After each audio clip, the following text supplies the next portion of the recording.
Headlines आपने जानी। पाकिस्तान तहरीक-ए-इंसाफ के चेयरमैन इमरान खान इस वक्त टॉक शो जॉर्ज गैलवे के साथ आपको बराह रास्त दिखा रहे हैं, उसमें शामिल है और ये सोशल मीडिया पर नशर किया जा रहा है।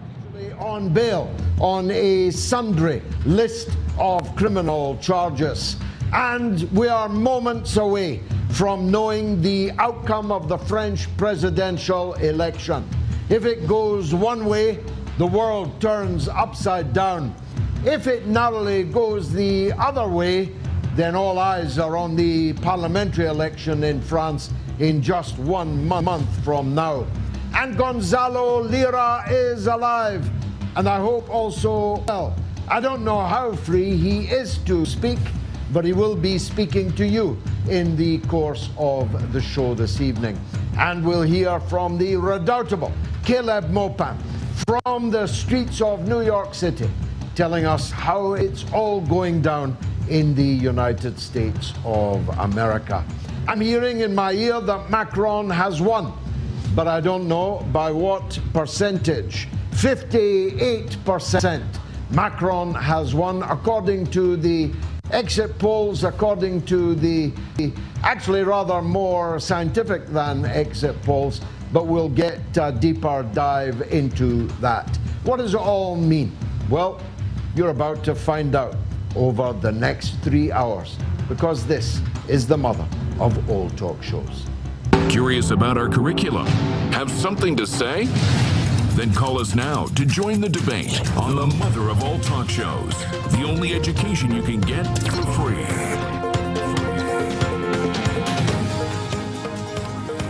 और आपको आगाह करें, पाकिस्तान तहरीक-ए-इंसाफ के चेयरमैन इमरान खान आज होंगे मेहमान। जॉर्ज गैलवे के साथ टॉक शो नशर किया जा रहा है सोशल मीडिया पर। कुछ देर बाद एक्सक्लूसिव इंटरव्यू ये नशर किया जा रहा है सोशल मीडिया पर, और इस हवाले से एन मुमकिन है, ज़ाहिर है, तहरीक-ए-इंसाफ के चेयरमैन जो कि साबिक़ वज़ीर-ए-आज़म पाकिस्तान है, वो अपनी तमाम तरह जो इस वक्त उनका इस हवाले से मुद्दा है, हुकूमत कैसे गई, उस पर बात करेंगे। But the largest audience of any comparable show in the entire English-speaking world, a truly global open university of the airwaves. But I must attend to some housekeeping before getting on with the show. We have no sponsor. I am negotiating for one with several interested parties. When we get one, I won't have to go through this rigmarole with you again.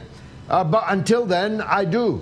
If we're going to keep this open university of the airwaves open, you have to make a donation, not a big one. And if you've already made a big one, please take a holiday. I don't want to try your patience. But if you are one of the hundreds of thousands of people who haven't made any donation at all, then you're going to have to, or you're taking a free ride at everyone else's expense. It's extremely easy to make a donation of just $1, just £1. It's not the price of a cup of tea in an insalubrious cafe. So please do so. The details are coming up on the screen now. From next week, you'll be able to text your donation in from the United States and from Great Britain, which will make it even easier. And then there will be no remaining excuse for not paying your way. We very much hope to be joined in the course of the show by the genuine elected Prime Minister of Pakistan. My captain, Imran Khan, a personal hero to millions, tens of millions of people, not just in his own country either, to cricket lovers and to lovers of honest politicians. Because whatever else you could say about Imran Khan, you'd have to admit that he was as honest as his rivals are rotten to the core. And that's one of the issues that I want to discuss with him. We haven't yet made contact with him this evening, so Mr. Babar, who arranged this, if you are watching, please, we need your Zoom or your address that we can connect to, so that Imran Khan, the Prime Minister, can be on screen for as long or as short as he wishes to be. I appreciate that there are many demands on his time. He can come on for 5 minutes or he can come on for 55 minutes. But we will need to make electronic connection for that to happen. But while we wait for Imran Khan, let me set out my stall on events in Pakistan. I'm not doing and saying what I am doing and saying for the PTI, Mr. Khan's party. I'm not even actually doing it for Mr. Khan, much as I admire him. I'm doing it for Pakistan because Pakistan means a very great deal to me and has done since my involvement with the country began in the 1970s, which is not yesterday, I'm sure you will agree. For my work in the 1980s, I was decorated with Pakistan's highest civil award, the Hilal-e-Quaid-e-Azam, for my work in the restoration of democracy in Pakistan. And having won that badge with pride for all these decades, I cannot remain silent when democracy is stolen by people who have a proven track record of theft. Theft on a grand scale, grand larceny, the looting of the public purse and private corruption in Pakistan that would make your eyes water. As I said in my introduction, the coup regime that has been installed by the Americans in Islamabad is rotten to the core. 24 out of 34 of them are on bail on a variety of corruption and money laundering charges. This is a joke. I'm sorry. There is no government in the entire world where 70% of the members of the cabinet are out on bail waiting for trial, accused of grand larceny, of malfeasance, and high crimes and misdemeanors. And they include, of course, the Prime Minister. Shehbaz Sharif, the Prime Minister of Pakistan, and his son are both on bail. It's a wonder they're not on an electronic tag. They would be if they were in Britain or the United States, but not in Pakistan. They couldn't even wait for the stooge courts to wipe out their charges before installing them in Prime Minister House. Shehbaz Sharif is on bail for a money laundering charge that, as I say, would make your eyes water, involving hundreds of millions, hundreds of millions. His co-accused is his son, who is, of course, now the imposed Chief Minister of Pakistan's most populous province, the Punjab. You couldn't make this up. The proximate reason for the overthrow of Imran Khan was that he lost a rigged no confidence motion in the Pakistan National Assembly, where overnight 20 members of his ruling party defected to the opposition. They were procured by the opposition as part of an American regime change operation. What was the reason for that regime change operation? It's obvious, and it can be summed up in just 2 words. Absolutely not. When Imran Khan was asked, would Pakistan be joining the Western organized sanctions and quarantine, embargo, a siege on Russia, Imran Khan said, absolutely not.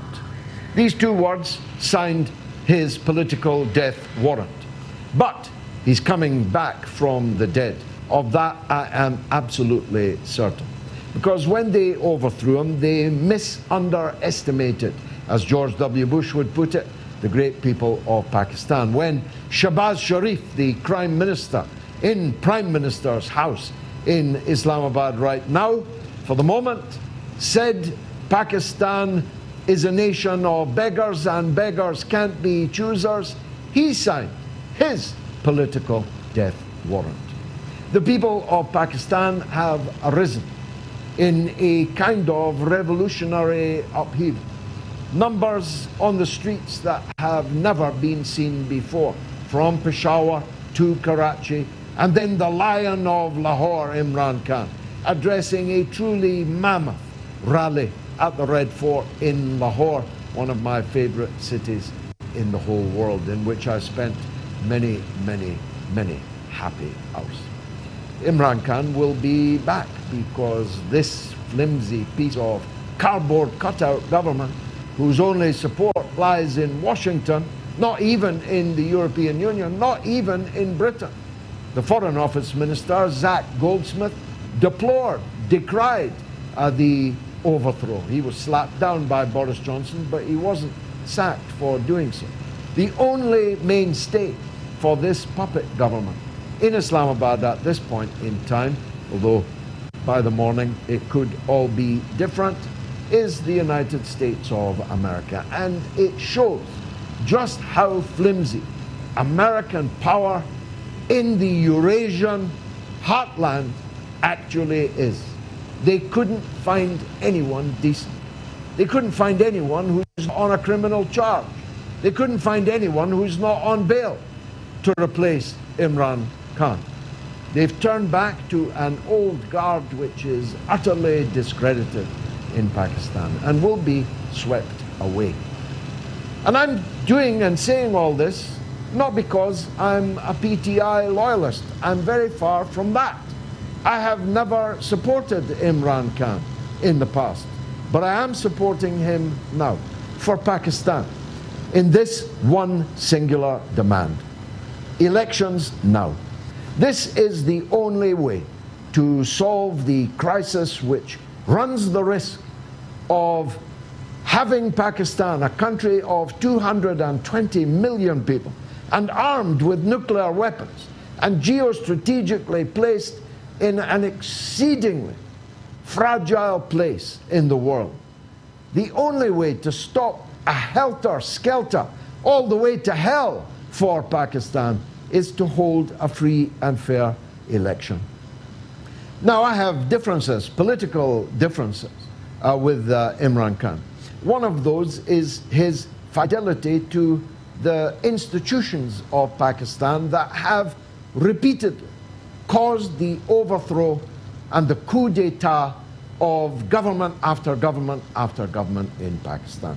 One of the reasons why I'm opposing this coup is because I opposed all the coups that came before it, whoever was the beneficiary of it.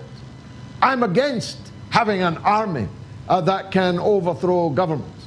I'm against having an army that can tell the courts to overthrow governments. I'm against having an army that can tell the president to dismiss the prime minister. And I have said so and acted on that over decades. I opposed the overthrow of Benazir Bhutto. I opposed the overthrow of Nawaz Sharif, the brother of Shehbaz. ठीक है, इस वक्त हम आपको दिखा रहे हैं और जॉर्ज गैलोवे जो कि होस्ट हैं इस प्रोग्राम के, वो तमाम बैक स्टोरी दे रहे हैं कि क्या क्या हुआ और इमरान खान की हुकूमत चेंज होने के वक्त जो वाक़यात और हालात थे उस हवाले से वो रोशनी डाल रहे हैं। और ख़ास बात यह है कि उन्होंने इस शो में इमरान खान को मेरा कप्तान कहकर मुखातिब किया और उन्होंने ये भी बताया कि वो इमरान खान की हिमायत नहीं करते थे, लेकिन जिस तरीके से जो हालात बने हैं तो वो अब ये समझते हैं कि उन्हें इमरान खान से यकजहती करनी चाहिए। उन्होंने ये भी कहा कि इमरान खान को हटाने की कोशिश की गई और जो उन्होंने कहा था एब्सोल्युटली नॉट, वो जो उनका वर्ड था, जो उनका नो था, वो एक्चुअली वजह बना उनकी हुकूमत की तब्दीली का। साथ ही उन्होंने जो मौजूदा हुकूमत है उन पर तनकीद की और कहा कि 80% जो इस कैबिनेट में वुज़रा हैं उन पर मुकदमात हैं और शहबाज शरीफ को भी उन्होंने कहा कि जब वो प्राइम मिनिस्टर बने तो वो ज़मानत पर थे। Told it's gone off like the proverbial rocket. Now, let me turn to France. Just in the last minute, I've learned from our editor holding up a piece of paper with biro writing on it. I hope I read it correctly. My eyesight's not what it was, but it seemed to say that Macron had won with 58% of the vote. I don't know if that's more or less than he won by last time. I suspect it is less. It's certainly nothing to write home about when your only opponent was the leader of a far-right nationalist front whose father was deeply implicated in the Vichy fascist regime, which ruled by German fiat in the occupied French homeland from 1940 to 1945.